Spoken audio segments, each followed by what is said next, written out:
ప్రధానంగా రెండు అంశాలు అధ్యక్ష, సమయం ఇవ్వాలి. ముఖ్యంగా మా దగ్గర విశ్వబ్రాహ్మణులు చాలామంది ఉంటారు అధ్యక్ష. విశ్వబ్రాహ్మణుల సమస్య ఇది రాష్ట్ర వ్యాప్తంగా ఉంది సమస్య. వాళ్ళు 50 సంవత్సరాల వరకు సూక్ష్మంగా పనిచేసేటువంటి ఒక వృత్తి.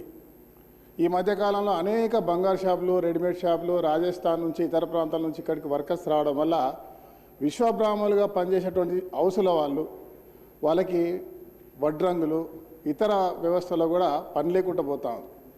దానివల్ల అనేక సమస్యలు ఎదుర్కొంటా ఉన్నారు. వాళ్ళ కళ్ళ యొక్క ఐసైట్ తగ్గిపోగానే 50 సంవత్సరాలకే వాళ్ళకి వృత్తి లేక చాలామంది ఆకలి చావులు.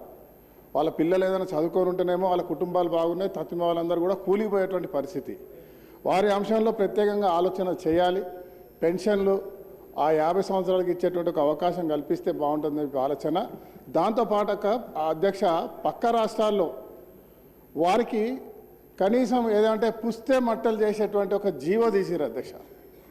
అలాంటి కార్యాచరణ మా రాష్ట్ర ప్రభుత్వం కూడా తీసుకొని ఇస్తే ఆ విశ్వబ్రాహ్మణులకు నిజమైనటువంటి ఒక జీవితాన్ని ఇచ్చినట్టు ఉంటుందని చెప్పి నేను కోరుతా ఉన్నా.